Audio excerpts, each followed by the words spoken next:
Kita bilangnya itu Buddha KTP. Kenapa disebut Buddha KTP? Karena dari orang tua kita beragama Buddha, anaknya pasti agama Buddha. Nanti kalau ditanya, apa itu agama Buddha?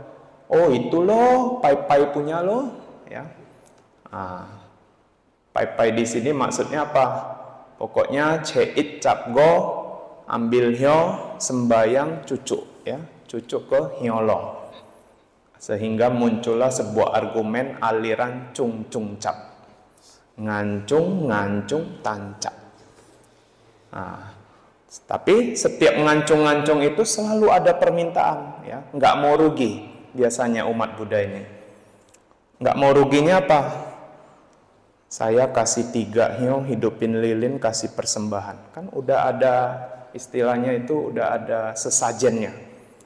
Nah, pasti permintaan hikong, popiwa, peng'an, sun-sun, cehok ki, hibang, cokang, sunkia kalau ho-ho, tan tua lui, ya. Wah, itu mendingan, ya. Mendingan itu. Ada yang pergi sampai mencari sesosok, ya, menurut cerita, kamu sembayang dewa ini.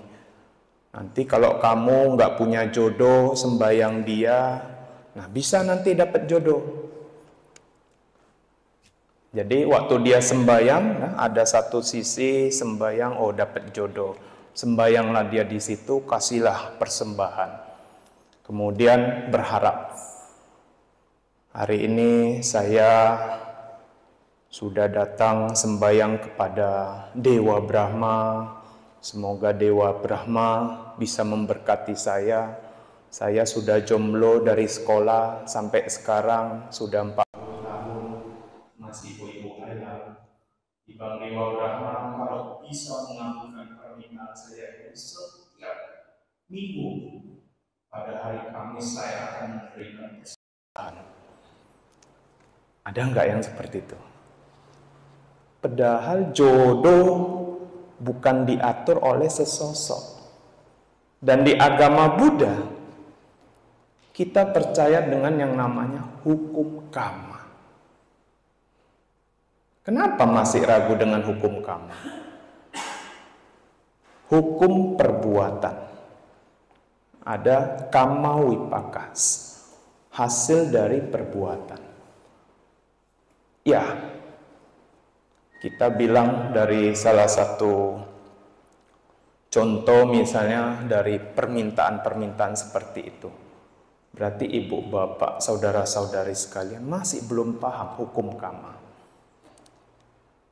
Yang namanya kerja karma bisa berbuah jika ada penyebab. Misalnya lah, kita bilang saja sederhana. Ibu bapak, ini kalau orang Chinese itu kan setiap Imlek itu selalu ada chong, ya. Nah, ini siong kelinci, chongnya itu entah gokui lah, ini itulah.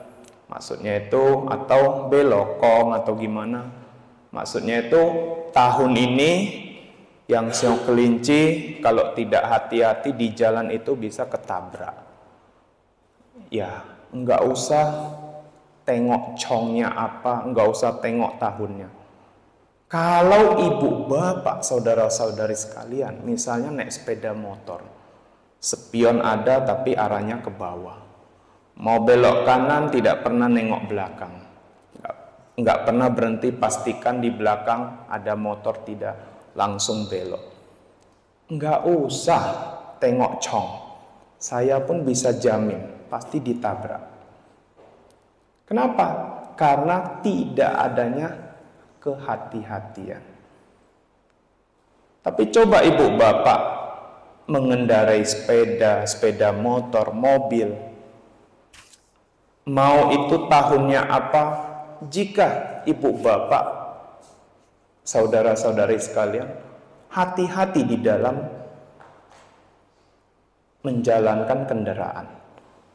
Mau belok, tengok dulu. Mau berhenti, tengok dulu. Nah, Jangan jalan kencang tiba-tiba ngerem. Itu jamin di belakang ditabrak. Kenapa? Ya orang belakang kan tidak tahu. Di depan itu bapak ibu mau berhenti. Tiba-tiba berhenti, orang belakang cepat, ya udah selesai. Jadi inilah yang disebut proses karma. Jika tidak ada sebab, tidak mungkin terjadi. Sama ketika kita meminta sesuatu. Jika ibu bapak yakin dengan yang namanya karma, misalnya kita bilang contoh kasus jodoh. Ya kalau saya tidak banyak milih, kadang orang terlalu banyak pilihan, kriteria. Saya misalnya yang laki-laki jomblo, mau cari perempuan yang langsing, tidak pendek dari saya, cantik, murah hati. Wah, ini kriterianya terlalu banyak listnya. Apa yang kita mau belum tentu seperti yang kita inginkan tadi. Coba kita bisa menerima, oh setelah ke wihara, rajin berdana, tiba-tiba jumpa, oh ini orangnya baik, penuh perhatian, silanya bagus, sama-sama memiliki keyakinan agama Buddha, kemudian suka berdharma, ya, berderma, melakukan perbuatan baik, bijaksana. Berarti ibu bapak ketika sudah ada yang seperti itu, list yang tadi itu udah nggak berguna. Kenapa? Di dalam agama Buddha, ketika melakukan pernikahan Buddhis, selalu 4 itu yang dipilih. Memiliki keyakinan yang sama. Sabda, ini nomor pertama. Yang kedua, memiliki sila moralitas yang bagus. Yang ketiga, sama-sama suka melakukan perbuatan baik, melakukan kedermawanan. Yang terakhir, bijaksana. 4 ini ada di dalam sutta.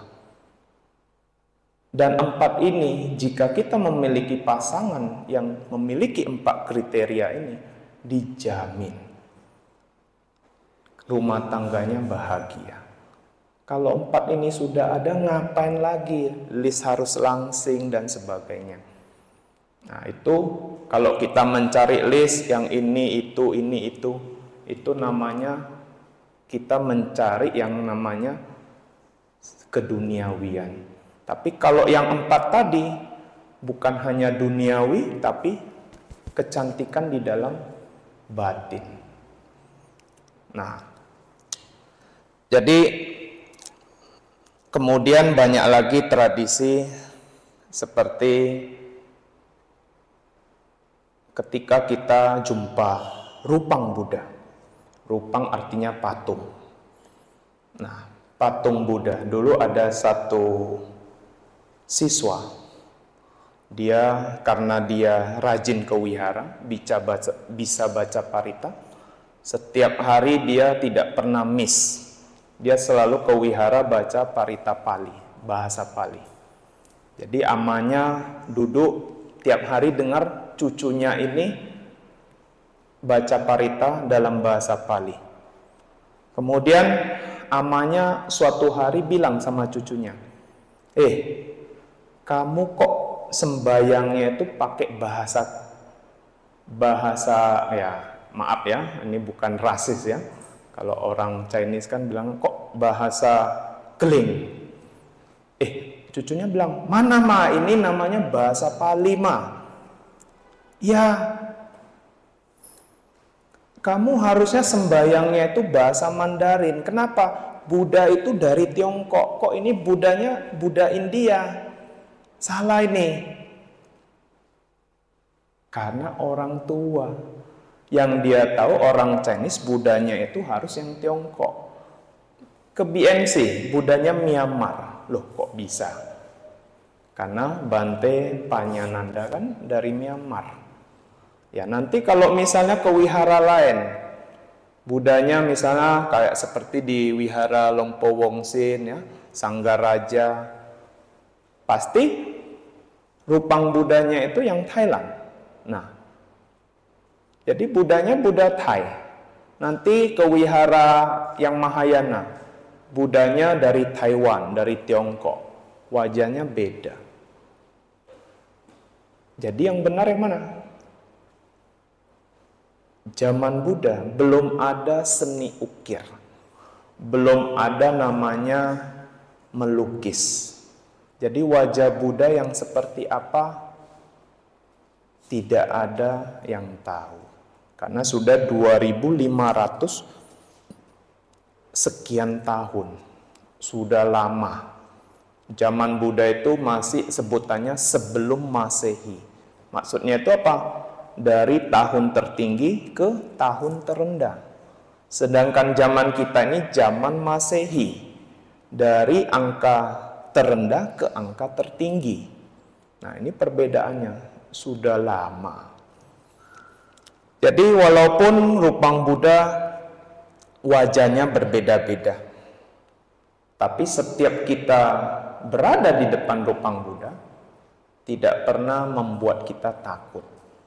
Yang ada membuat batin kita menjadi damai, tenang. Nah, coba misalnya ibu bapak di rumah punya foto mungkin orang tuanya yang sudah meninggal atau aconnya, biasanya nggak ada itu pertinggal foto, dilukis. Kalau sudah dilukis, tahulah pelukisnya ini, karena dia mau wajah orang itu serius. Kadang coba kalau misalnya berdiri dia mata besar, kalau kita baca parita di depan dia misalnya, mati lampu, hujan deras, ada guntur. Begitu mati lampu, lilin hidup, nampak wajah orangnya. Saya yakin, tidak takut pun jadi takut. Coba misalnya di depannya itu adalah Rupang Buddha. Sejelek apapun, mati lampu, lilin hidup, nampak wajah Buddha. Tidak pernah muncul rasa takut. Walaupun bentuk wajah Buddha beda-beda. Itu menandakan apa? Ya, paling tidak ada ciri-ciri tanda agung seorang Buddha. Ya. Nah, Rupang itu adalah simbol. Di dalam agama Buddha, Rupang kotor mau hari ini saya bersihkan nggak masalah.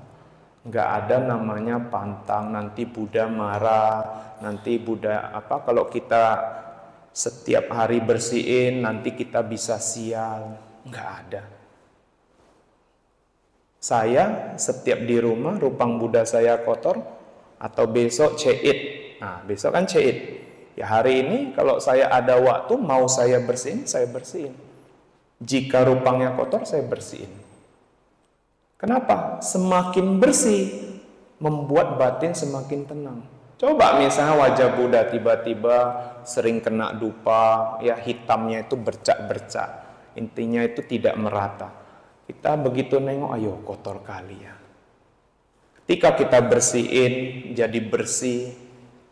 Ya, ketika kita baca parita, ada lilin, ada lampu kan, nampaknya jadi cerah, jadi tenang. Kenapa? Karena umat Buddha bukan menyembah berhala. Apa yang disebut berhala? Berhala itu kita menganggap di dalam patung sebuah image yang kita hormati itu ada sesosok makhluk. Di agama Buddha nggak ada. Dan kita percaya, oh makhluknya itu menduduki patung itu, tinggal di patung itu. Ibu bapak coba berpikir logika dulu. Kalau Buddha Sakyamuni, kan satu aja ya Buddha Sakyamuni ya. Lain lagi 28 Buddha yang lainnya. Kalau misalnya di Medan ada 100 wihara, patungnya patung Buddha Sakyamuni.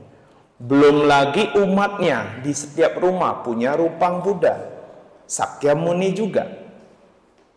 Jadi kalau misalnya kita percaya di dalam patung itu ada Buddha atau dewanya, kita bilang Buddha lah, Buddha Sakyamuni.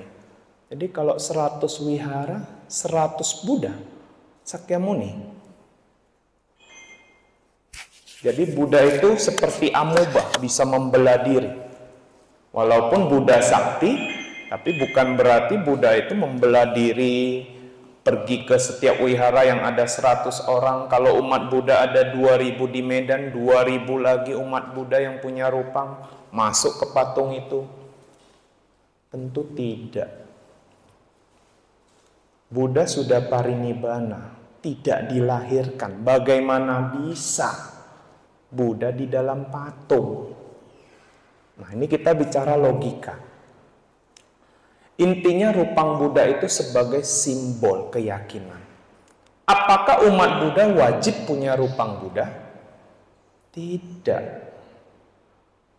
Ya, seperti guru-guru Kamatana ya, seperti sana ada Longpoman, ini Longpo Wiriang. Ini Longpoman itu seorang biku hutan, ya, gurunya Longpoman itu Longpo Sau. Nah, Longpo Sau guru biku hutan, biku yang melanjutkan silsilah dari Bante Mahakasapa. Ada 13 dutangga dan beliau tidak pernah menetap di wihara. Beliau selalu masuk hutan. Cuman Longpo Sau tidak bisa menjabarkan dhamma seperti muridnya Longpoman ya, Longpoman yang itu yang sana. Nah, Longpoman ini memiliki keahlian, dia bisa mengajar, membimbing. Nah, ini salah satu keahlian beliau. Dan beliau sangat keras di dalam disiplin dutangga. Beliau juga menggunakan jubah dari potongan-potongan kain, dijahit. Jubah beliau itu beliau jahit sendiri.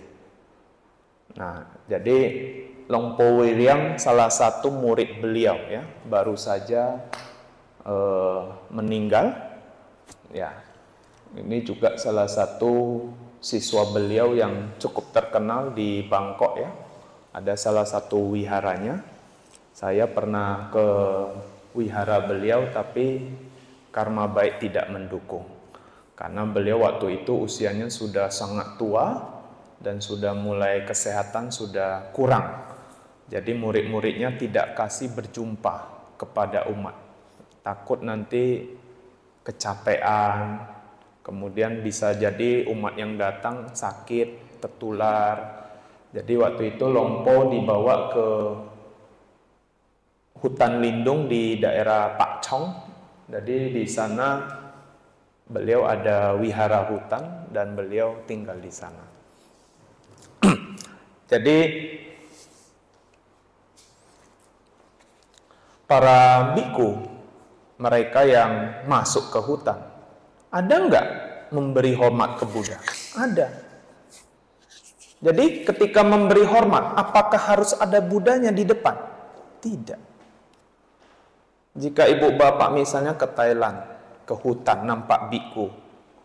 Kemudian bapak ibu nampak bikunya bernama Skara. Bapak ibu tengok ke depannya, loh kok nggak ada orang, kok adanya pohon besar.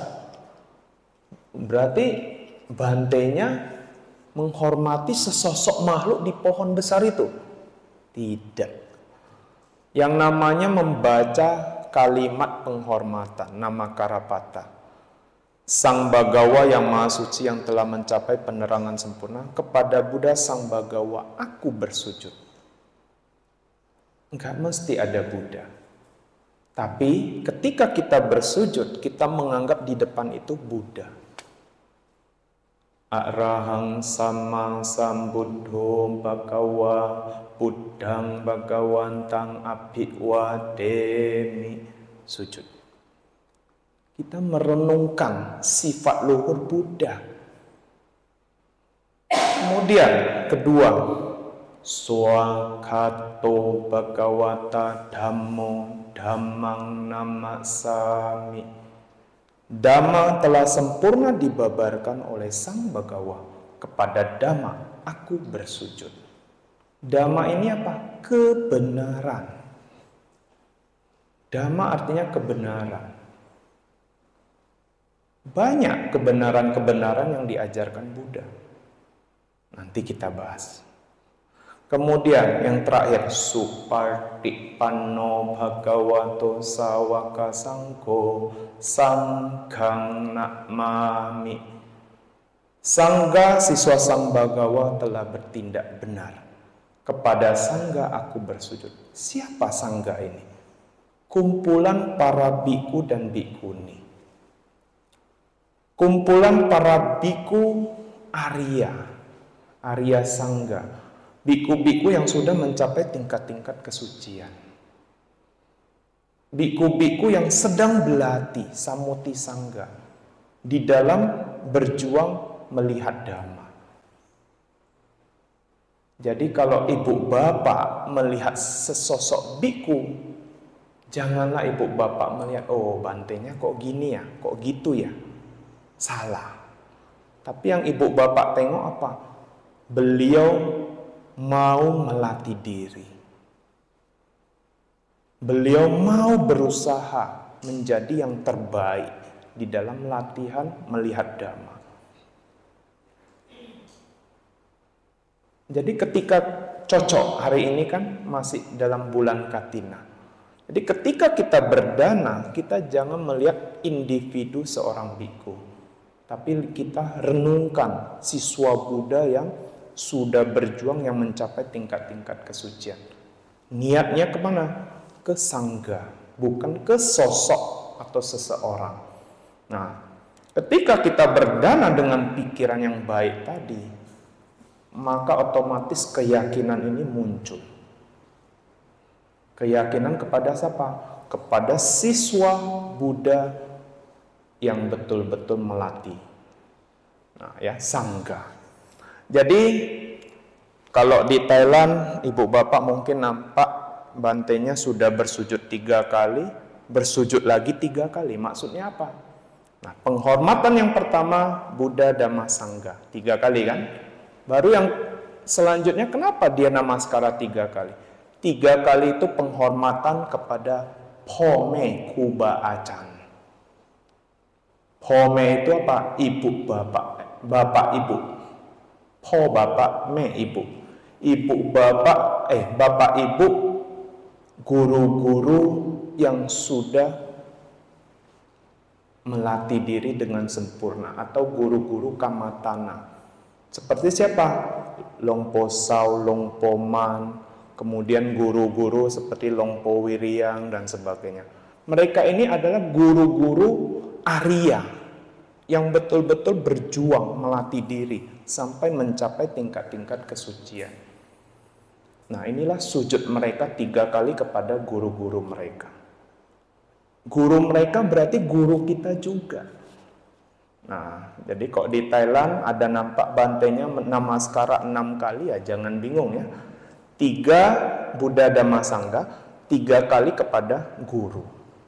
Nah, tanpa guru, tanpa mereka, tidak mungkin ajaran Buddha bisa bertahan sampai sekarang. Justru karena ada mereka dan mereka mengajarkan kembali, sehingga banyak yang bisa merealisasi.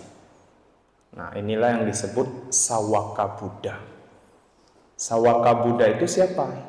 Siswa Buddha yang sudah mencapai pencerahan menjadi seorang Buddha dengan belajar dari ajaran Sama Sambuddha.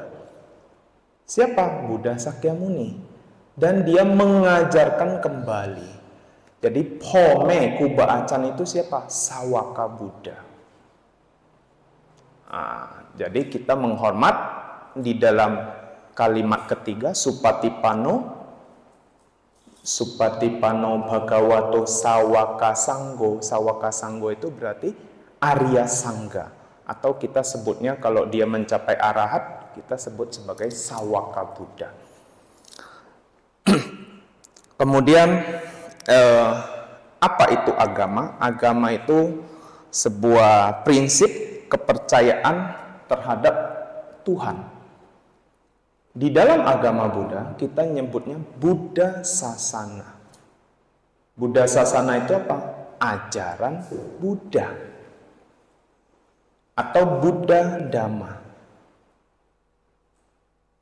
di mana Sang Buddha mengajarkan kebenaran.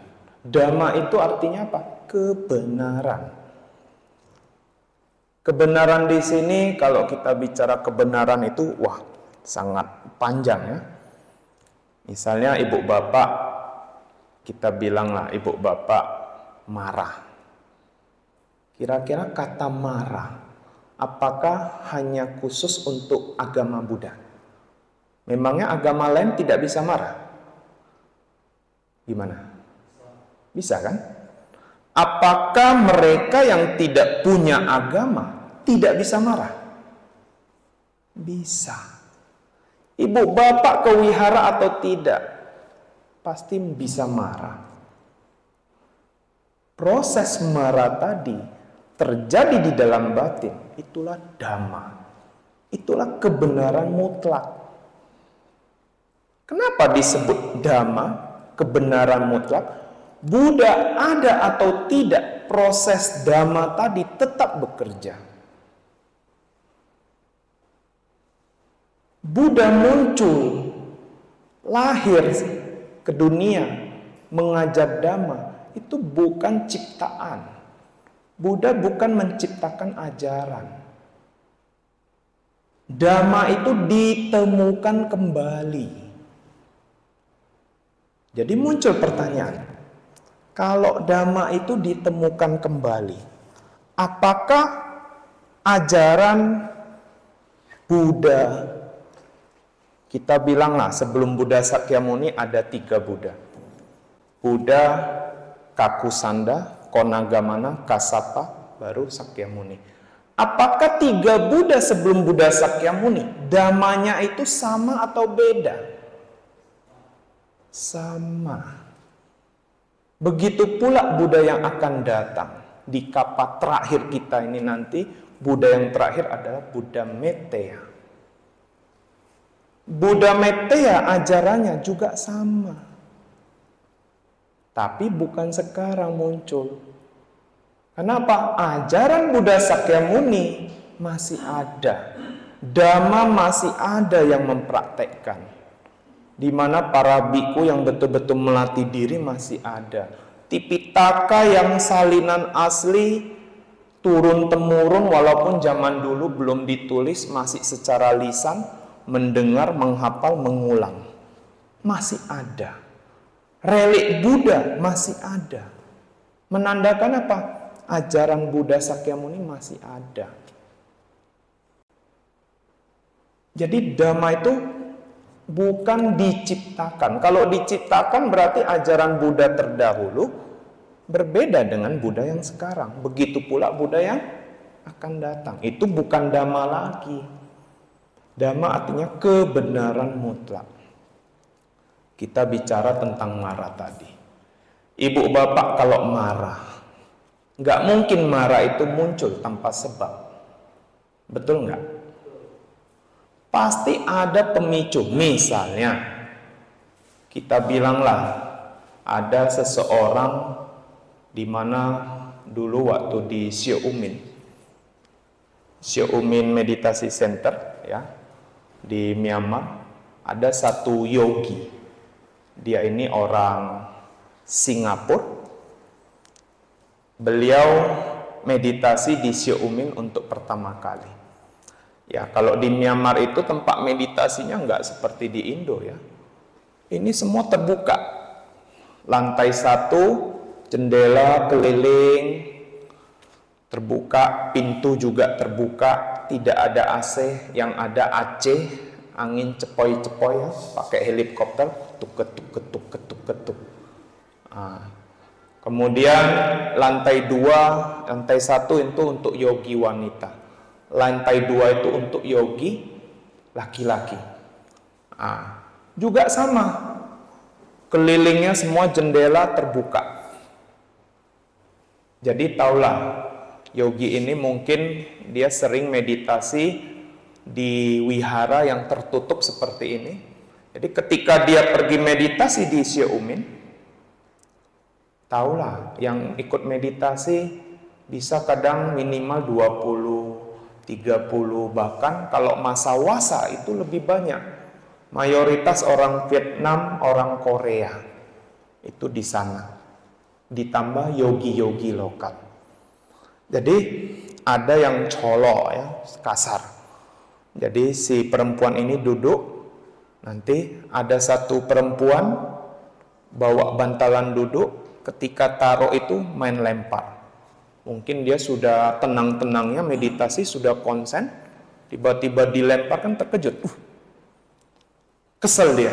Ini orang kok bonau sih, masa taruh bantalan main lempar. Udah meditasi lagi. Udah kalau tadi bisa tenang, ini udah nggak bisa. Kenapa?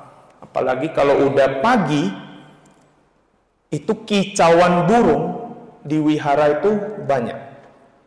Ada burung buat sangkar di jendela ya. Taulah, induknya datang, anaknya banyak, cicit. Belum lagi di belakang wihara ya, di belakangnya itu ada tempat center sayale. Di sana banyak sayale yang belajar, mungkin belajar bahasa Pali, sistemnya hafal ya.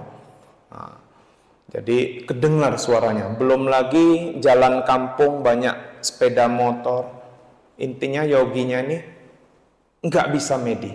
Jadi waktu interview bilang ke saya Dao, saya di sini 1 minggu saya nggak bisa konsen. Saya tanya, loh kok bisa? Kenapa? Gimana mau meditasi? Suara bantalan, suara burung, suara orang bicara, suara knalpot, suara kipas. Belum lagi orang yang datang ke sana meditasi, tidur pula dia, ngorok lagi. Nanti belum lagi ada yang bergosip, gimana saya bisa meditasi? Kemudian Sayadaw U hanya bilang, coba kamu periksa. Berarti kamu marah kan? Iya Sayadaw, saya nggak marah. Nggak sadar dia. Saya nggak marah, cuman kesel. Ya apa bedanya kesel sama marah ya? Nah, kamu kesel, berarti kan akibat. Sebabnya apa? Ya gara-gara mereka. Inilah umat Buddha yang tidak mengerti Dhamma, selalu mencari kambing hitam gara-gara mereka. Kira-kira yang mengganggu itu mereka atau pikiran kita sendiri? Pikiran kita. Orang itu mau banting bantalan, mau sana buat keributan. Kalau batin kita tidak merespon, apa mungkin marah? Coba ibu bapak. Sama seperti misalnya ibu bapak ketika duduk di satu tempat. Ada orang di sana caci maki, tapi tidak ngomongi bapak ibu saat duduk. Apa mungkin ibu bapak marah? Enggak kan? Tapi coba ketika dia maki-maki, kedengar pula nama kita. Pasti marah. Kenapa? Karena kita merespon ikongwa. Sama seperti bantalan tadi. Ketika seorang wipasana, dia tidak boleh merespon objek luar. Makanya di dalam wipasana itu selalu diajarin oleh guru-guru kita. Guru-guru meditasi. Jangan mengambil objek di luar. Ketika kita merespon objek di luar, maka di sana meditasi kita sudah salah. Kenapa?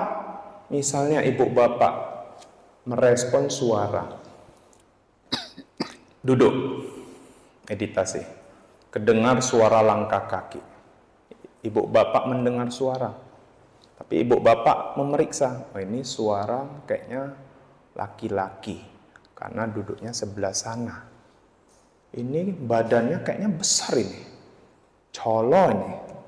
Ini kayaknya siapa ya? Ini kayaknya Koko ini namanya, misalnya. Kalau udah seperti itu, ibu bapak sudah bukan meditasi wipasana. tapi mengembangkan kilesa. Pasti di sana muncul rasa tidak suka. Ini orang colok, orangnya colok. Itu sudah apa? Sudah benci, dosa. Ini pasti si ini. Rupanya bukan dia. Kita sudah menuduh. Kita sudah mempunyai pikiran buruk. Kalau kita meditasi merespon objek seperti itu, dijamin yang kita latih itu kilesa, kekotoran batin. Kalau kilesa sudah berkembang pesat, muncul pikiran, aduh, mau itu kadang yang namanya meditasi ini kadang sensitif, ya. Dibilang bukan, bisa benar. Dibilang benar, bisa bukan. Misalnya, saya meditasi, kok wae singku bosong? Kok badan saya terasa kayaknya ada makhluk yang mau menekan saya ini. Ketika kita meditasi merespon seperti itu, ini salah, ini bukan vipassana.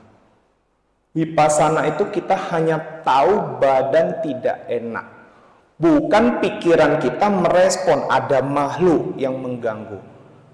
Kalau ibu bapak merespon ada makhluk yang mengganggu, kilesa yang kita latih, dosa yang berkembang.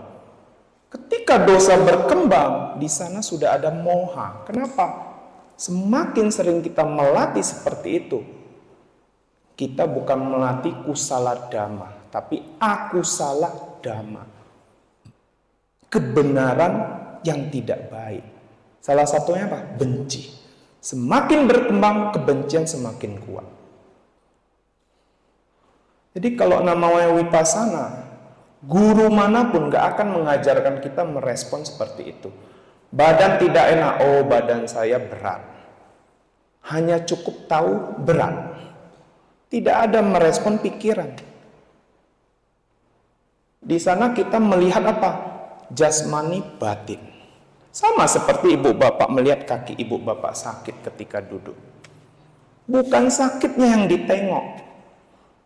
Yang diperiksa apa? Batin jasmani.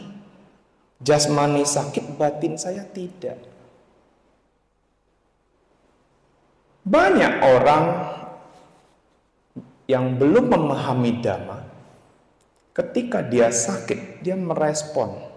Misalnya kita bilang, mau sakit apapun itu, yang paling parah itu kanker misalnya. Memang rasa sakitnya luar biasa. Tapi kalau kita belajar Dhamma, kita bukan melihat, aduh, comi ane puasi, comi suwa yang tio, kok bopak lawa tataji kiam, comi suwa tio ini pe. Di sini semakin kita seperti itu pikiran kita, berarti di sini kilesa semakin kuat, karma buruk yang semakin kuat, sehingga apa? Batinnya terbakar oleh emosi, marah, benci, tidak suka, kesel. Kalau ibu bapak seperti ini, nggak akan sembuh. Sudah menderita jasmani, menderita batin. Tapi orang yang belajar Dhamma itu meresponnya apa? Jasmaninya sakit, dia amati, batin dia tidak merespon sakit itu. Muncul perasaan sakit, dia mengamati perasaan. Perasaan itu kan muncul lenyap. Ketika dia mengamati perasaan, dia tidak mengikuti pikiran. Pikiran muncul, ada muncul pikiran tidak senang dengan sakit. Oh, pikiran tidak senang, dosa, padam. Ditambah ketika dia latihan dengan serius, Dhamma caku, mata dhammanya terbuka, bisa melihat, oh, sakit jasmani, batin saya tidak sakit. Ketika saya tidak merespon, pikiran buruk tidak saya respon, maka tidak muncul pikiran-pikiran negatif. Sakit jasmani hanya sebagai sakit jasmani. Batin saya tidak sakit. Ketika ibu bapak bisa melihat sampai tahapan ini, disinilah kita mengembangkan yang namanya penyelidikan Dhamma. Di sini kita belajar yang namanya Vipassana, kusala dhamma, dhamma yang baik. Makanya di Abhidhamma itu kan ada dibilang kusala dhamma, akusala dhamma, abhaya kata dhamma, kata me dhamma, kusala. Dhamma yang baik, dhamma yang tidak baik, dhamma yang tidak baik dan juga tidak baik. Netral kita bilang. Kata me dhamma kusala. Tapi yang saya ajarkan adalah dhamma yang baik. Ini yang diajarkan Buddha. Nah, ketika ibu bapak bisa latihan seperti tadi, melatih melihat dhamma, inilah yang ditemukan Buddha. Jadi dhamma ini proses tadi yang diajarkan Buddha di dalam Dhammacakkappavattana Sutta. Itu semua itu bukan diciptakan. Dari Sang Buddha melihat proses tadi, di sanalah Sang Buddha bisa membabarkan. Apa itu samaditi, pengertian benar. Mengerti betul-betul proses tadi tanpa ada respon dari kita. Melihat objek sebagai objek, proses fenomena sebagai proses fenomena tanpa merespon. Yang disebut merespon apa? Duduk lama, kaki sakit, aduh aneh tiao. Cuma suak yang cik lai kok saya ukot bawa mamin lai lo. Berarti kita merespon pikiran. Semakin kita merespon, semakin lama, semakin menderita. Coba kita nggak merespon. Oh, pikiran buruk. Pikiran. Berarti kan masa depan. Sesuatu yang belum terjadi, misalnya, oh, comik suwalai kue layong. Pikiran buruk. Oh, saya melihat pikiran buruk. Pikiran tadi ketika kita tahu pikiran, padam. Jangan melanjutkan cerita. Semakin dilanjutkan cerita, semakin panjang. Ibarat misalnya, muncul kebencian kita, ingatan kita kepada musuh kita, orang yang kita benci. Ketika muncul, itu hanya sebagai pikiran. Kan masa lalu. Kejadian sudah 1-2 tahun yang lalu. Tapi kenapa ketika kita meditasi muncul pikiran itu, kok muncul pula amarah saya? Ibu bapak periksa. Pasti ibu bapak merespon objek tadi. Mungkin waktu merespon, aduh, tempai comik suo. Wah kok ipawa sih, kok bopai yo. Ketika dia tampar saya, kenapa saya tidak tampar dia? Aduh. Ini berarti apa? Merespon. Ketika Vipassana, muncul pikiran tadi, oh, ini pikiran masa lalu. Ketika kita sudah tahu pikiran masa lalu, kita tidak melanjutkan cerita, maka pikiran itu padam. Ketika padam, durasi respon tadi kembali. Kalau responnya yang tadinya panjang, kita nggak sadar, begitu tahu padam. Nanti pelan-pelan responnya semakin pendek. Berarti di sana tingkat konsentrasi sudah semakin kuat. Ketika tingkat konsentrasi semakin kuat, berarti kita sudah melatih yang namanya sati, perhatian. Ketika sini sudah dilatih, nanti ibu bapak pada satu tahap pasti bisa melihat. Begitu pikiran muncul, pikiran padam. Pikiran padam. Sudah nggak ada lagi yang namanya hanyut. Udah nggak ada.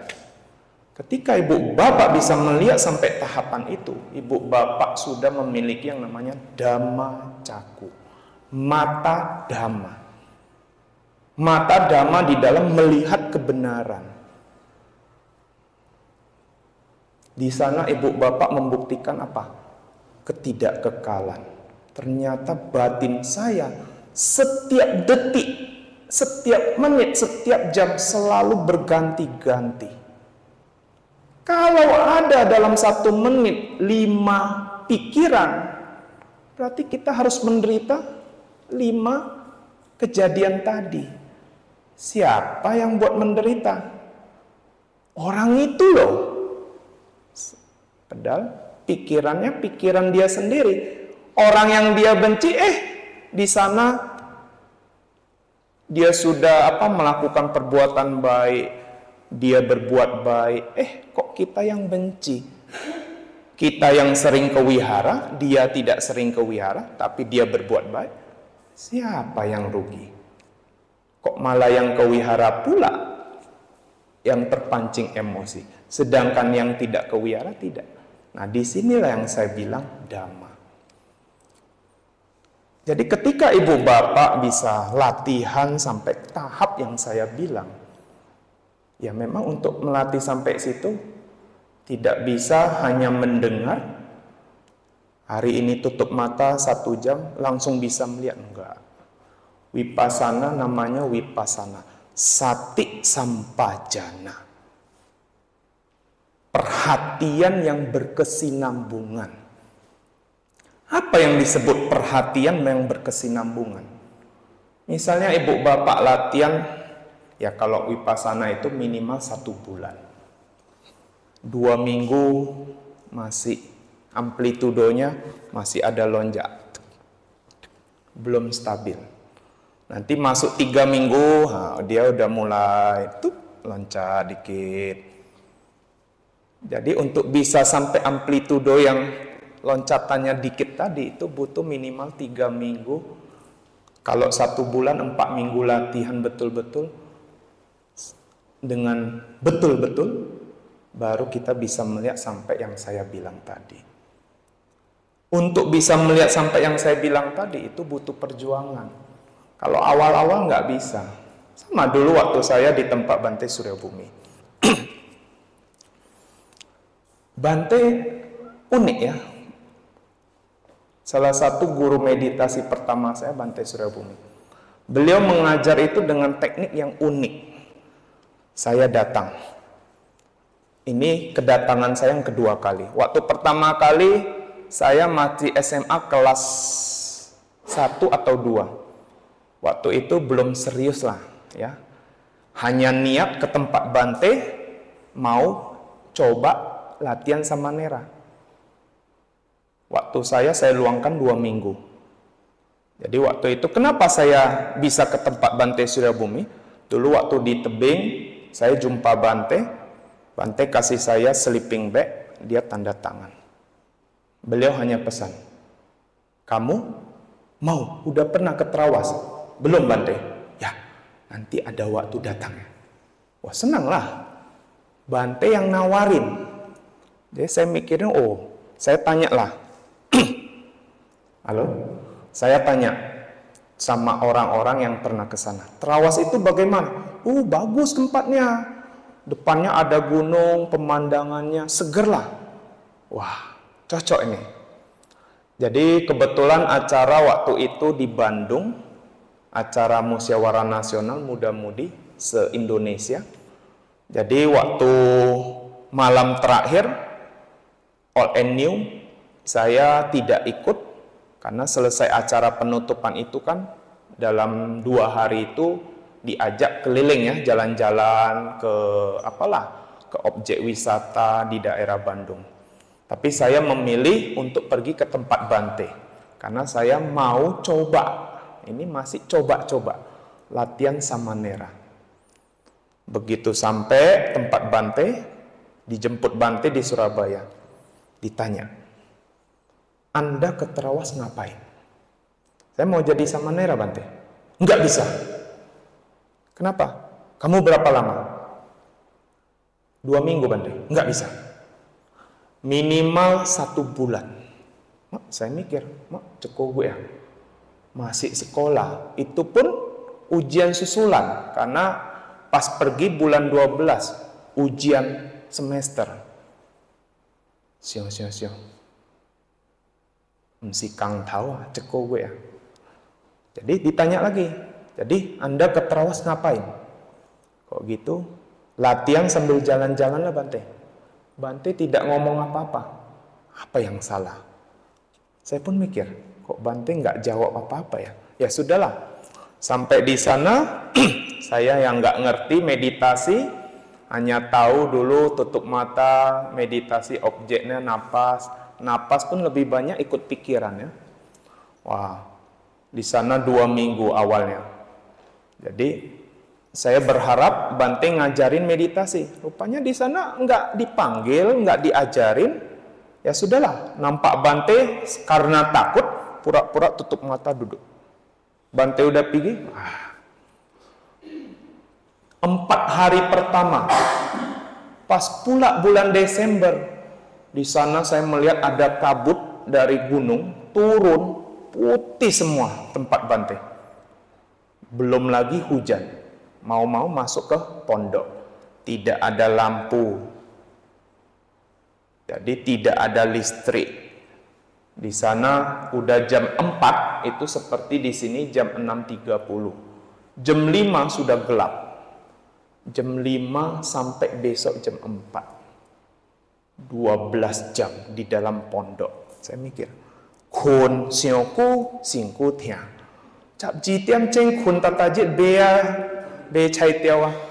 Ai chut lo ho. Boi hokia. Gunung, bukit. Ya amsoso, aduh. Baru chat teman lah. Kalian di mana? Oh, sama Nera, dikira sudah jadi sama Nera. Gimana sama Nera latihannya? Sama Nera apa? Kepalamu sama Nera. Ini saya bukan sama Nera, saya masih apa? Karena syarat Bante 1 bulan. Lobet pula baterai. Wah, silau nih ya. Akhirnya matiin handphone, carilah di mana bisa colok ya. Ada di kamar Bante. Colokan. Colok, nggak ada listrik. Rupanya Bante kan pakai panel surya. Cari mau ke dapur colok ketahuan. Akhirnya udahlah.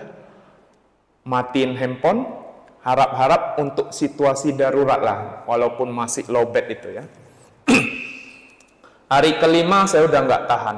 Naukin itunya, terasa sini, narik gitu kan, stres, meditasi nggak bisa, baca buku di atas tiap hari bosen juga, duduk tiap hari di kamar, apalagi sudah jam 5 kan, sampai besok pagi, ya tidur salah, duduk salah, mau keluar hujan, aduh. Akhirnya hari kelima, saya mau cari Bante untuk minta ajari meditasi. Bante boti ya. Biasanya kalau Bante keluar itu cuma 1 hari. Paling sore balik. Tunggulah sore. Wih, nggak ada. Mungkin nginap 1 malam. Biasanya di Surabaya. Tunggu lagi. Besoknya cari. Nggak ada. Hari ketiga sudah stres. Tanya sama anak asuh Bante yang masak. Bante kemana ya, Mas? Oh, Bante nggak ada bilang. Biasanya sih ke Surabaya. Berapa lama? Nah, mungkin 3 hari lah. Oh, nah ini hari kedua. Besok lah mungkin. Besok nunggu. Nggak juga. Mungkin hari keempat nunggu. Nggak juga. Wah, stres sial. Akhirnya buka handphone. Tanya satu cici. Cia, wah itunya lah. Comik suah. Baru celepai aja. Kan nolepai. Iya, betahannya wah. Oh ya, lu udah permisi belum? Nah itu loh, Bante boti ya. Ini ada Bante dana makan? Nggak ada. Jadi akhirnya saya chat. Cicinya bilang, lu nggak tahu Bante kemana? Mencaya Bante bokong ah. Bante di Rantau Perapat ah. Hah? Jauh kali. Iya. Udahlah Ci, wah itunya lah, beli tiket lah Ci, bawa tahannya. Lu kemarin yang jemput kamu siapa? Bante ya? Bante yang jemput? Aduh, lebih bagus permisi dulu lah. Coba nanti wah cari tahu ya, Bante kapan pulang. Akhirnya tanya Bante, oh Bante 2 hari lagi pulang ke Surabaya. Udahlah, lu kan Bante jemput. Jadi kalau kamu pulang tanpa permisi kan nggak baik. Udahlah, tunggulah ya. 2 hari aja kok. Udahlah Ci. Tapi kau beli tiket ya. Ya. Hari kedua nunggulah jam 4.30 anjing menggonggong di bawah. Wah, ini berarti ada tamu. Pasti Bante nengok. Oh, betul Bante. Gimana permisi? Mau permisi takut karena Bante itu di sana serius. Taulah Bante Suryabumi kan? Mukanya nggak ada senyum. Tapi kalau nanti bicara lembut ngomongnya. Mukanya nampak sangar, tapi hatinya lembut. Nah, kalau saya mengilustrasikan Bante Suryabumi itu seperti seorang ayah. Nah, jadi Bante datang, kebetulan ada satu koko namanya Ko Awi. Dia yang jemput saya juga waktu itu kan. Jadi Ko Awi naiklah. Wah, kebetulan pula. Tanya, Ko, lu kan tua Surabaya kan? Iya. Wah, itu yo. Oh, tapi kok no lepai? Iya. Ujian susulannya wah. Alasan lah ya. Kokonya udah tahu, ketawa dia. Lu betahan yo. Oh iya. Saya. Kapan? Hari inilah kok. Lu langsung pulang? Iya. Yuk, permisi dulu lah. Aduh, ini yang berat. Permisi dulu. Aduh, kok tolonglah Kak Bante kong. Oh iya, waknya. Ya udah ya. Lu kemas barang lah. Udah masukin barang, udah turun lah. Begitu turun, kokonya bilang, oh Bante, ini si Dermawan mau pulang Bante. Bante waktu itu kan lagi sibuk kan, bongkar barang kan. Tengokin saya, kira-kira 2 menit. Taulah wajah Bante. Rupanya sedang di Terawang ya, tengok. Oh, ya. Ternyata Bante tahu saya sudah stres. Kenapa? Waktu ditengok kan serius. Dalam hati, wah silia tiap melia nih. Rupanya setelah 2 menit, oh, ya. Kamu udah beli tiket? Ditanya. Oh, udah Bante. Iya. Nah, baru yang kedua kali. Karena saya sudah tahu di sana kondisinya seperti apa. Yang kedua kali saya betul-betul. Ya, waktu datang saya jumpai Bante. Bante, saya mau meditasi. Ini ceritanya sudah tamat SMA. Ya, bisa. Besok selesai sarapan pagi kamu ke sini. Sekarang sudah sore, istirahat dulu. Oh iya Bante. Selesai sarapan, wah senanglah. Kira-kira dapat petunjuk meditasi. Saya membayangkan itu, wah petunjuknya mantap lah. Begitu datang, namaskara, Bante, saya mau belajar meditasi. Ya, bisa. Anda tahu Anda bernapas? Saya dalam hati, ya tahulah Bante. Ya. Napas masuk tahu, napas keluar tahu. Kamu cukup dalam batin bilang masuk keluar. Udah, itu aja. Hah? Itu aja. Udahlah balik. Dalam hati ngomel juga. Meditasi, masuk keluar gina-gina macai. Ngomel karena merasa kok meditasinya kok gitu aja. Sambil duduk ya, seminggu pertama saya nggak serius ya, jujur nggak serius. Cuman terakhir saya mikir, wah kan meditasi om, bos serius om. Oke. Jadi duduk mulai dari situlah. Saya hanya mengulang yang Bante ucapkan. Napas masuk, tahu masuk, catat masuk. Napas keluar, tahu keluar, catat keluar. Cukup masuk, keluar. Saya tidak pernah belajar meditasi. Saya hanya mengikuti kata-kata Bante. Masuk, keluar, masuk. Ya memang 4 hari pertama berat. Kenapa? Karena saya tahu harus mengembangkan sati sampajana, perhatian yang berkesinambungan. Apapun yang saya lakukan mulai hari itulah saya beraditana. Apapun yang saya lakukan selama saya tidak tidur, saya tidak boleh putus dari yang namanya perhatian. Napas masuk keluar. Sampai jam 5 turun mau ngambil air minum, saya juga waktu jalan memperhatikan napas. Itu kira-kira sudah hari-hari ketiga saya latihan betul-betul. Kan 1 minggu pertama tidak serius, berarti hari ke-13. Kok 13, 7, ya 10 ya. Jadi waktu saya ambil air, saya jalan lewat, Bante duduk di pendopo, seperti ini. Bante suka duduknya gini, ngadap depan. Ya, saya hanya beri hormat.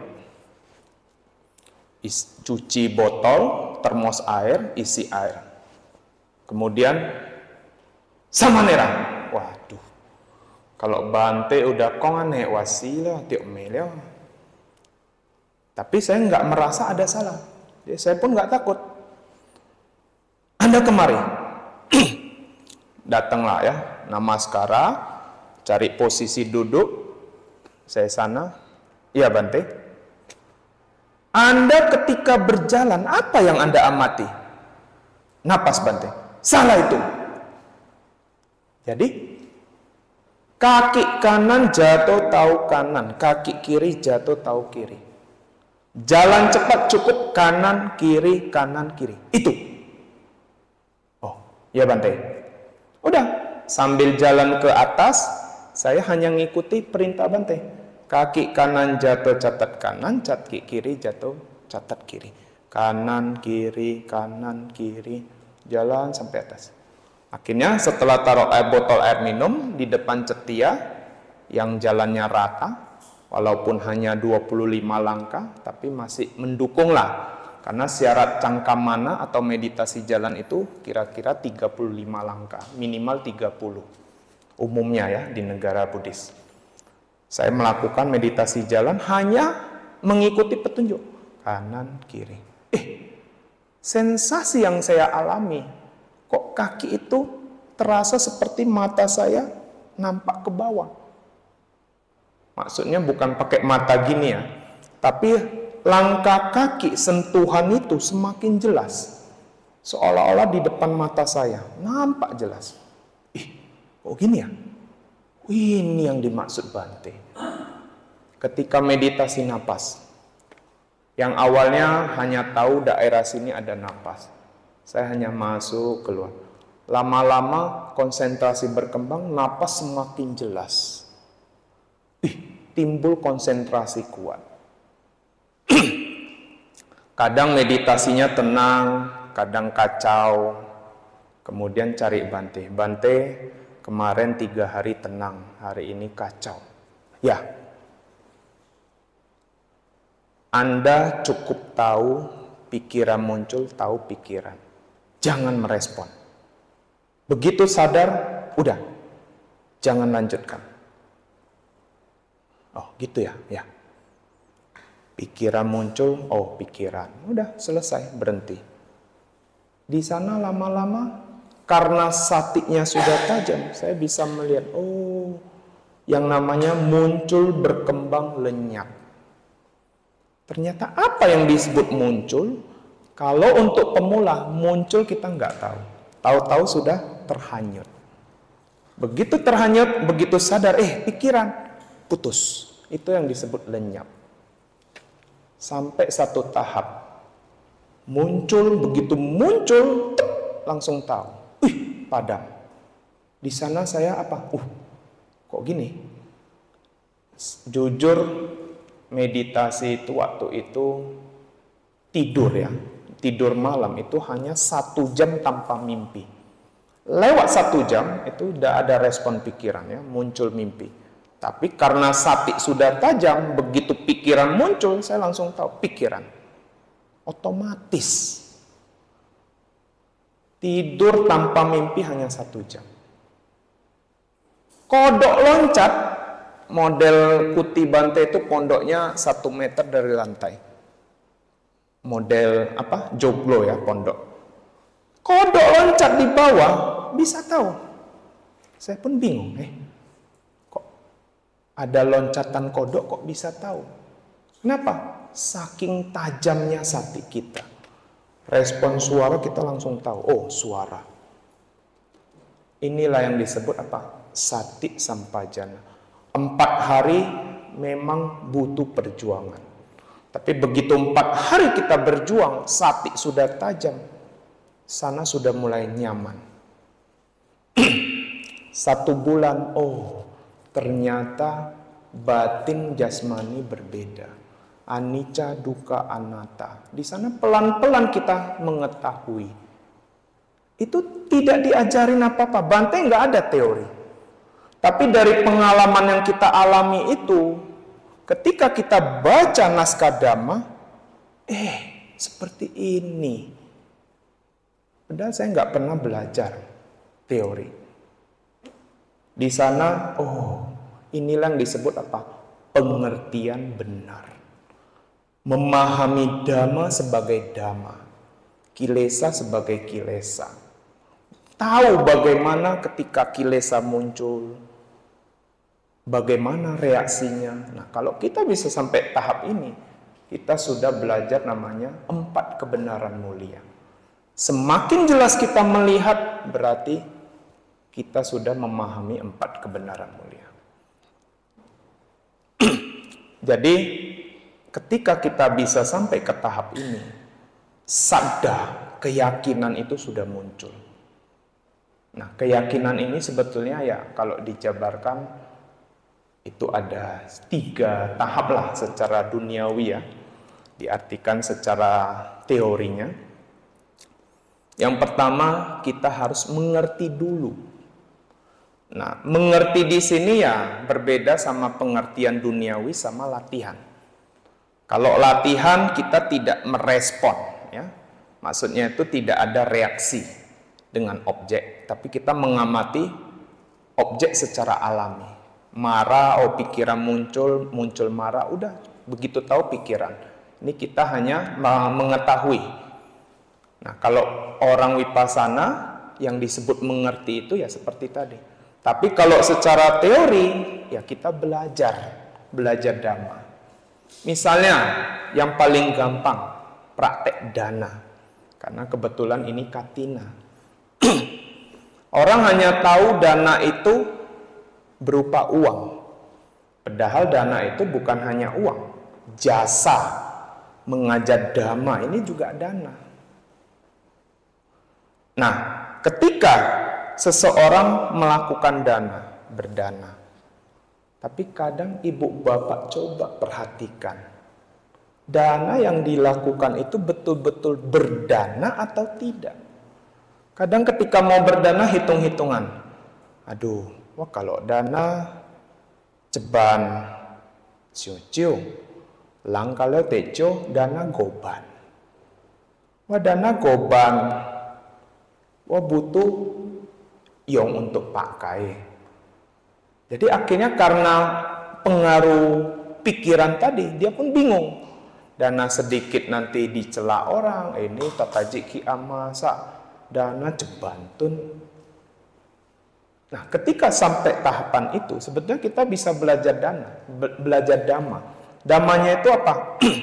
Ketika kita mau melakukan sesuatu, ya jika memang kondisi ekonomi kita kurang cukup, kita jangan merespon pikiran buruk. Belum tentu orang yang melihat itu punya pikiran seperti yang kita pikirkan.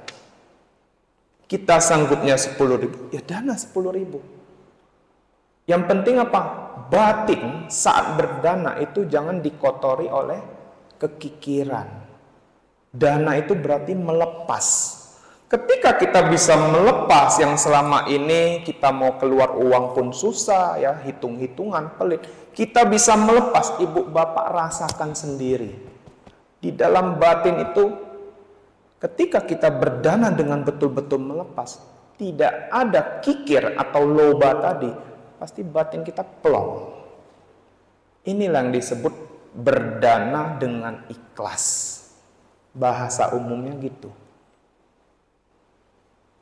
Jadi kenapa para bodhisattva mengajarkan kita salah satu di dalam mengumpulkan 10 parami, dana parami, melepas.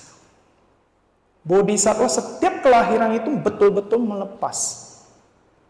Selagi orang itu membutuhkan dan orang itu menderita, dia rela, dia yang menderita. Misalnya seperti anak sekolah, punya uang jajan goceng.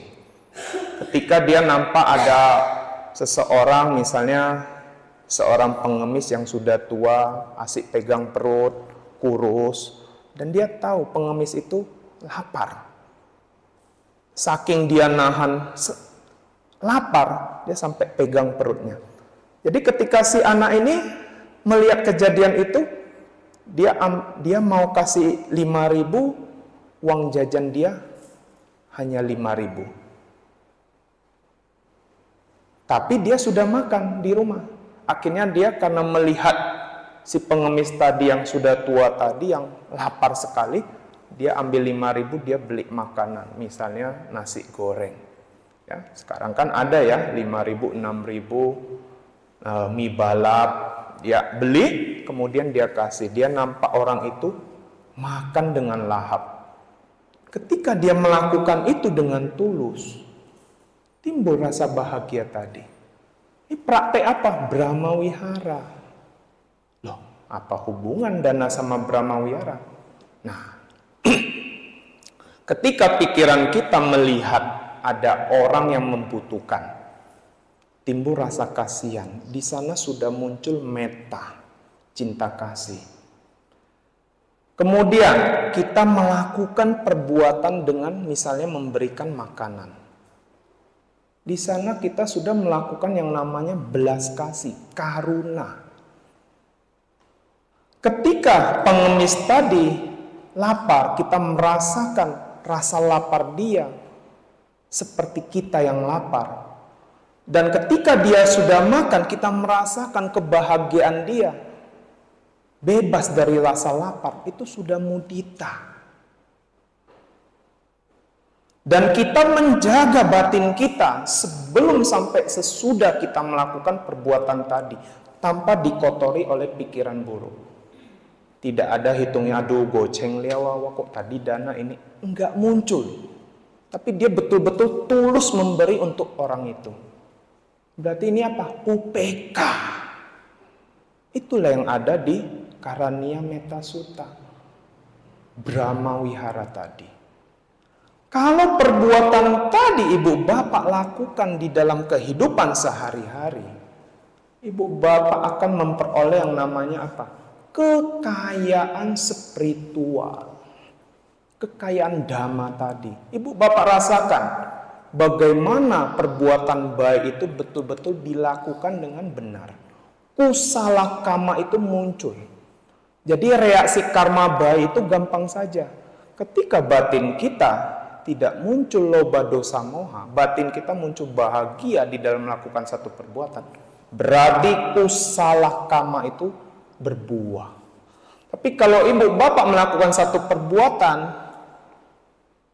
timbul rasa tidak senang, muncul perasaan bagaimana ya kira-kira? Jengkel, panas, berarti ada yang salah. Berarti yang kita lakukan itu pasti bukan yang benar, salah. Sehingga apa? Efeknya apa? Aku salah kama. Di mana batin kita itu panas, benci, kesal. Nah, jadi bayangkan kalau ibu bapak bisa melatih seperti tadi, betul-betul memahami, maka ibu bapak sudah menjalankan yang namanya samaditi, pengertian benar. Di dalam kehidupan sehari-hari kita latih, maka otomatis yang pertama tadi mengerti. Ketika kita sudah mengerti, baru bisa menerima ajaran. Ajaran Buddha jangan diterima hanya mendengar saja. Kita harus mengerti dulu dana itu seperti apa. Jangan hanya datang ke wihara orang ngajarin, ayo berdana yuk, katina yuk. Dia nggak tahu berdana katina seperti apa. Dana yang dilakukan harus seperti apa. Akhirnya nanti begitu nampak ada mungkin bantainya melakukan satu kesalahan, dia langsung, ih kok aneh ya, mau buat dana lah seumur hidup. Ini namanya apa? Tidak mengerti. Hanya menerima. Dengar orang ngajak berdana, ikut berdana, nampak satu kesalahan langsung putus keyakinannya. Ini bukan sadar. Sabda mengerti apa itu dana, kita memahami apa itu sangga, maka kita mengerti ajarannya, baru kita bisa menerima ajaran itu. Yang ketiga apa? Kita melaksanakan, mempraktekkan kebenaran itu. Kalau ini sudah kita lakukan, 3 tahap tadi, sabda ini akan sangat kuat. Di dalam Dhammapada 303, Saddho Sila Sampanno, keyakinan dan moralitas, dengan keyakinan dan moralitas yang dilakukan dengan sempurna, maka yaso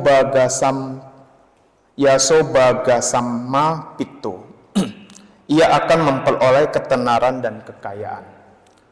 Jadi jika keyakinan muncul dan kita menjaga sila, maka otomatis yang kita dapat itu yaso boga sama pitto, yaitu dia akan memperoleh nama yang baik dan juga kekayaan spiritual dan duniawi. Kemudian tangtang padesang bajati tata tathewa pujito, kemanapun kita pergi, kita akan selalu dihormati. Jadi di dalam kisah Dhammapada 303 ini ada seorang perumah tangga bernama Citta. Jadi ketika dia menjumpai Bante Sariputta, salah satu siswa utama Buddha yang terkenal di dalam menguraikan Dhamma. Jadi ketika Citta mendengarkan uraian Dhamma yang disampaikan oleh Bante Sariputta, dia mencapai tingkat kesucian anagami. Anagami itu berarti tingkat kesucian ketiga, sakolohat, di mana yang terakhir itu adalah arahat.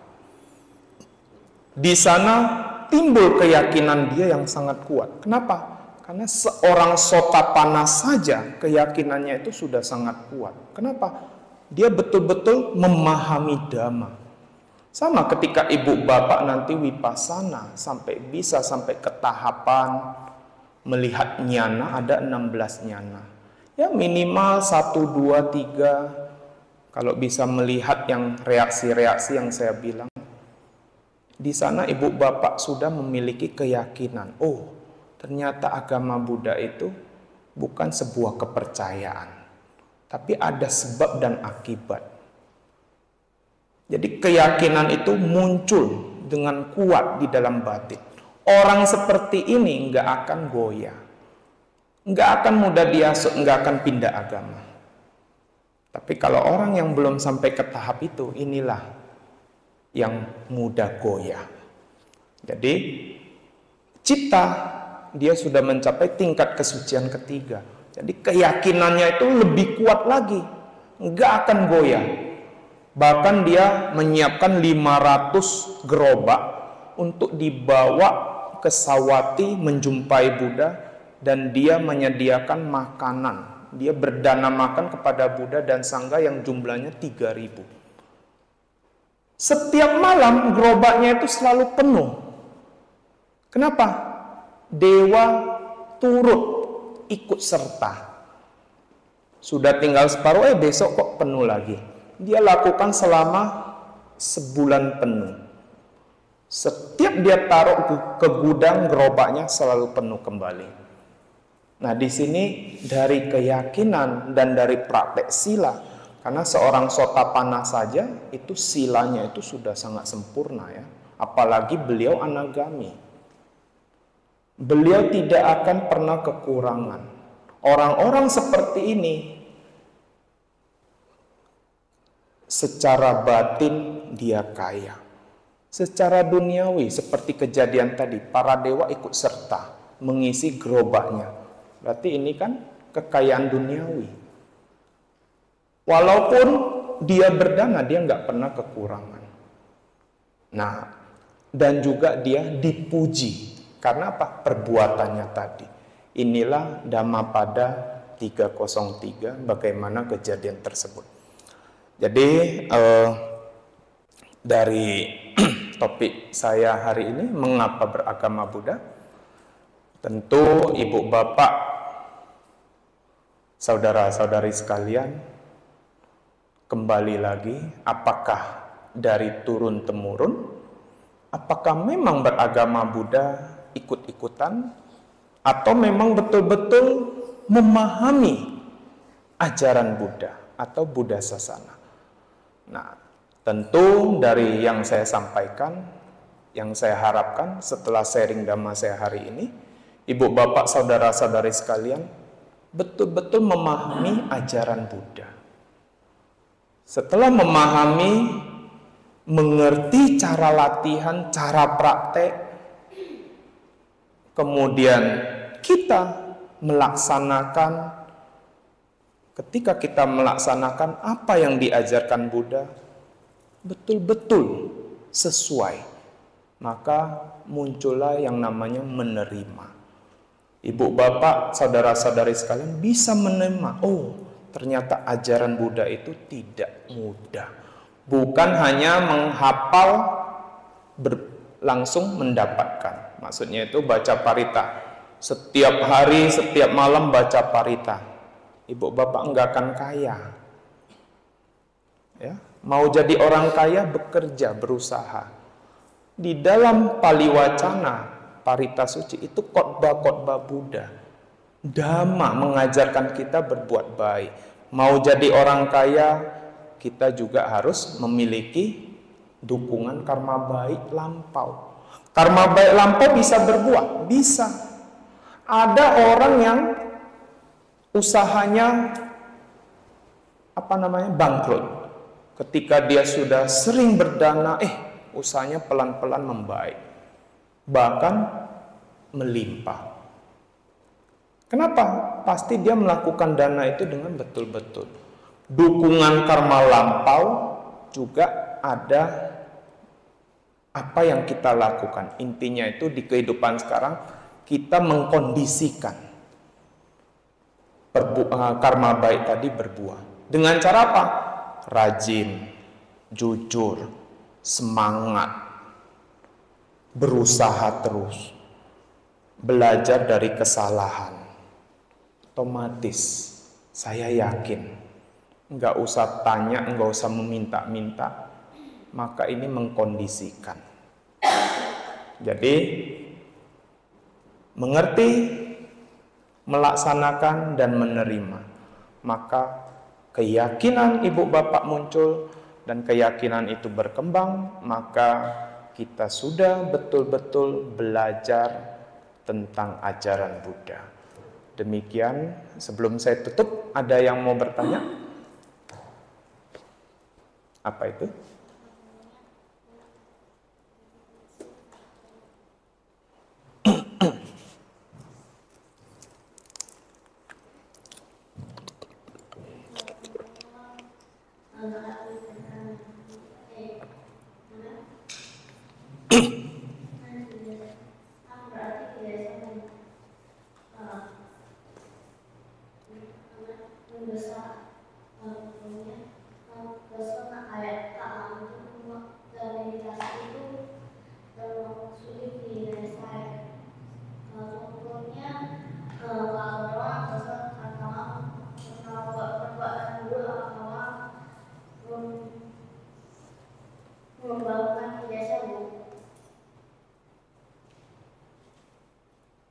Bisa dibantu, Ci? Maksudnya gimana? Enggak mau ngerti juga kok tuh. Karena enggak gitu. Ulang coba.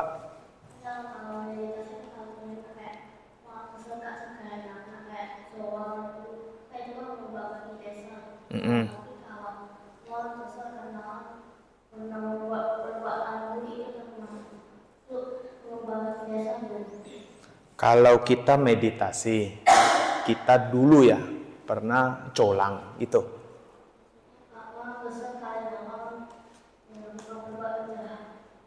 Oh, kita ketika meditasi muncul kesel karena pernah melakukan perbuatan jahat.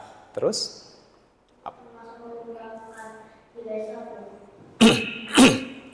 Berarti ini kan ingatan masa lalu, ya kan?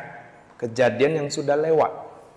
Yang namanya pikiran itu dia hanya muncul sebagai objek.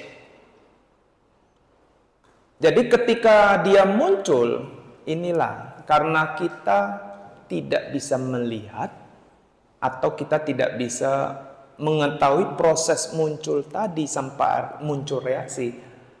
Ini kita kan disebut moha. Jadi kalau di dalam vipassana ketika pikiran ingatan tadi muncul itu hanya sebagai objek. Kenapa bisa muncul marah, benci? Karena ada respon, ya. Misalnya ini ada reaksi. Reaksi inilah yang disebut tanha upadana. Ketika ada proses kemelekatan tadi, reaksi tadi, muncullah ceritanya. Ingatan tadi yang awalnya kita ingat saya pernah mukul orang, gara-gara saya pergi sama siapa, orang ini cari. Ini kan sudah mengingat kembali cerita. Ketika itu muncul kembali, itu disebut kita merespon. Makanya ada reaksi tadi. Semakin panjang cerita, berarti respon kita semakin panjang. Maka kilesa tadi, kekotoran batin tadi ya semakin kuat. Kalau tadi misalnya responnya pernah mukul orang, atau kita dipukul, kita tidak balas, kita sampai sakit, ya. Berarti di sana kita sudah merespon yang namanya benci tadi. Semakin kita kembangkan ya semakin benci. Jumpa wajah orangnya saja sudah benci. Tapi ketika kita meditasi, tahu oh ini pikiran masa lalu. Sudah jangan dilanjutkan. Putus kan ceritanya. Ketika putus pasti muncul lagi. Muncul oh pikiran. Putus. Muncul oh pikiran. Ini ibarat mencuci. Dulu Bante Suryabhumi saya pernah jumpa kasus hari ini tenang, sore kacau. Pikiran semakin kuat. Bante hanya bilang, Anda tahu zaman dulu orang mencuci baju pakai apa? Tidak tahu Bante. Sabun. Belum ada sabun. Pakai akar pohon yang ada getahnya di pinggir sungai. Cuci. Bersih. Kemudian muncul lagi di sana sabun. Sabun telepon. Orang cuci baju pakai sabun telepon. Lebih bersih mana sabun telepon sama getah pohon tadi, getah akar pohon untuk cuci? Pasti sabun dong, sabun telepon. Ya. Sekarang muncul deterjen. Pakai deterjen sama sabun telepon, lebih bersih mana? Deterjen. Sama, di dalam mengikis kekotoran batin itu nggak bisa sekali, berulang kali. Ketika pikiran muncul, oh pikiran, sama seperti tadi. Memang kalau yang namanya benci mengingat tadi itu kuat, sangat kuat. Apalagi kalau kejadiannya itu kesadaran kita waktu kita melakukan perbuatan tadi itu betul-betul. Ibaratnya ginilah, angbo siome. Betul-betul emosinya serius itu kan. Coba suruh meditasi ke sini. Hari ini pagi gado, sekarang meditasi. Nggak bisa. Pasti muncul itu. Ketika muncul itu bagaimana? Ya, itu kan sudah lewat. Begitu muncul pikiran, oh, pikiran. Udah, muncul lagi, pasti muncul lagi. Tapi kalau kita nggak merespon dia sampai berkali-kali pikiran ingatan tadi muncul, kita nggak merespon, itu ibarat yang dibilang Bante, mencuci tadi. Sekali nggak akan bersih, 2 kali, 3 kali. Coba 10 kali muncul kita, begitu muncul, oh pikiran, padam. Muncul, oh pikiran, padam. Saya yakin, pikiran tadi, topik yang tadi lenyap. Itu ibarat mencuci tadi. Inilah wipasana. Wipasana bisa mengikis kilesa? Bisa. Caranya apa? Seperti tadi. Nah, ketika kita bisa mengikis seperti tadi, wah, batin kita itu plong. Di sana kita merasakan, wah, luar biasa. Batin yang bersih tanpa kilesa. Oke? Susah ya, Dek ya?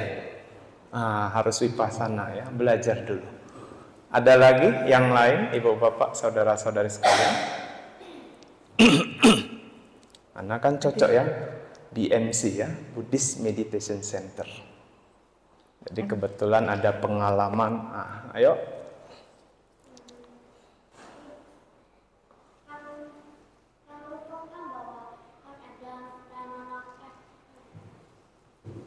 Jadi kami ini perbedaan dari dana sama karuna. Dana sama karuna. Dana kan memberi, kemurahan hati. Kalau karuna kan belas kasih. Ya bedalah. Kalau tadi misalnya kasusnya contoh tadi ya, orang tua yang saya ceritakan ya. Ketika kita melihat orang tadi lapar, kemudian kita memberikan makanan, itu sudah ada metta. Ketika kita memberi makanan, itu karuna. Karuna ini belas kasih, kita memberi kepada orang yang membutuhkan. Nah, ketika kita memberikan, itu termasuk kemurahan hati, dana juga. Jadi bedanya kalau belas kasih itu muncul kita merasakan makhluk itu menderita dan kita mau menolong dia. Sedangkan barang yang kita berikan, uang jajan yang 5.000, kita lebih bagus kita nggak jajan daripada dia menderita. Di sana juga ada dana tadi, kemurahan hati kita memberi. Ini sejalan ya. Ya walaupun secara teori itu dana, kemurahan hati, belas kasih berbeda. Tapi ketika praktek ini sejalan. Itulah yang ada di Karaniya Metta Sutta. Kalau ibu bapak, saudara-saudari paham tentang Karaniya Metta Sutta, itu bukan baca Karaniya Metta Sutta hantu pigi. Nggak ada itu, salah. Hantu nggak akan pigi, malah senang dia dibacain. Jadi kalau ada pikiran, oh wai cuciku yo, Karaniya Metta Kusalena Yantan Santam Padang Abisa, Meca Sako Ujuca Suhu, Juca Suwaco Casa Mudu Anati Mani, Santu Sako Cak Subaro Capaki Coca, nggak akan pigi. Tapi coba ibu bapak baca artinya, pahami. Itu adalah khotbah Buddha. Di mana Buddha mengajarkan kepada para biku yang tinggal di hutan, di mana ketika para biku betul-betul melatih meditasi, mengembangkan sati, mengembangkan metta, brahmawihara dan sebagainya, otomatis kan ketika kita latihan kan kusala yang muncul di dalam batin. Tidak ada rasa benci, tidak ada keinginan jahat, nggak akan muncul. Yang ada kusala kama. Ketika batin kita sendiri plong, bebas dari kilesa, inilah metta yang terpancar secara otomatis. Kemanapun kita pergi, mau seangker apapun tempat itu, selama ibu bapak mati sila samadhi seperti tadi yang ada di Karaniya Metta Sutta, ibu bapak nggak usah takut. Tidak akan ada yang bisa mencelakakan. Kenapa? Kita nggak pernah ada niat jahat. Tidak pernah ada cerita para biku masuk hutan dibunuh sama jin. Nggak pernah ada sejarah itu. Tapi kalau biku masuk hutan mati seperti di negara Buddhis ya, ada. Itu resiko. Resiko apa? Masuk di hutan itu kan ada binatang buas. Biasanya harimau, gajah. Kalau gajah paling pantang kalau di Thailand itu, kalau di hutan kita buka api, hidupin api, gajah tahu di sana ada api, dia turun itu. Ngapain? Madamkan api. Dia nggak mau hutan terbakar. Kemudian kalau dia tahu di situ ada orang, tapi gajah dia punya insting. Selama kita sempurna di dalam sila, di dalam meditasi, mereka punya insting. Mereka nggak akan mencelakakan orang itu. Kecuali kita di sana main-main, ya, nggak serius, bisa. Nah, harimau juga sama. Nah, banyak guru-guru meditasi di Thailand, jumpa gajah liar, gajahnya nggak mau mencelakakan. Bahkan ada gajahnya yang bersujud. Ada yang gajahnya hanya diam, bikunya lewat, baru dia jalan. Harimau juga sama. Ya, kalau harimau ini juga sama. Selama habitatnya cukup, terjaga, aman. Dan selama biku itu, biasanya yang saya tahu, kalau harimau jumpa muka, sama-sama jumpa, dia nggak akan menerkam. Tapi kalau kita balik badan, lari, mati. Karena dia paling pantang, kalau jumpa kepala sama kepala, dia nggak apa-apa. Tapi kalau kita sudah mutar, ini, ya resiko kalau dutangga. Tapi di dalam karania itu intinya, kemanapun para biku pergi, selama dia mengembangkan yang namanya berdiam dalam Brahma, maka selama dia mengembangkan, silanya sempurna, meditasinya bagus, dia nggak akan ada rintangan. Rintangan takut nggak ada, rintangan dari luar tidak ada. Bahkan saya pernah jumpa beberapa guru di Thailand, ada yang sampai tersesat di hutan. 4 hari nggak makan. Dia sudah lemas. Dia hanya berharap jika memang saya harus meninggal dalam kondisi melatih diri, saya menerima.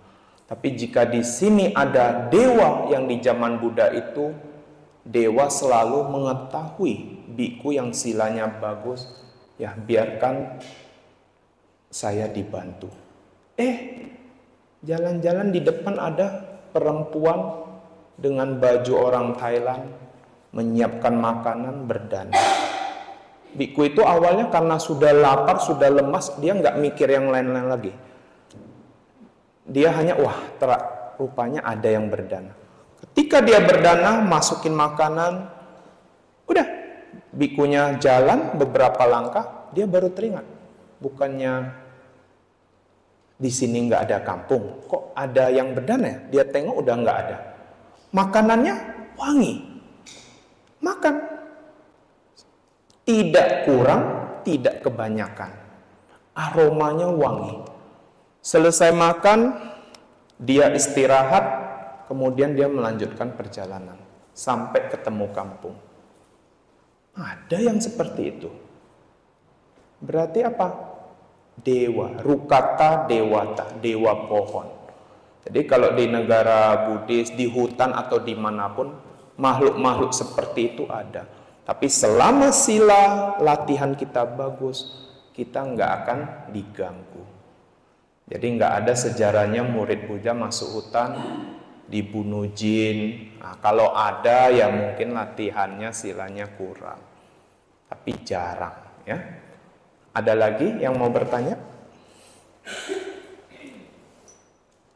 Lumayan ya panjangnya. Baiklah, saya rasa cukup karena sudah lama duduk. Ya. Saya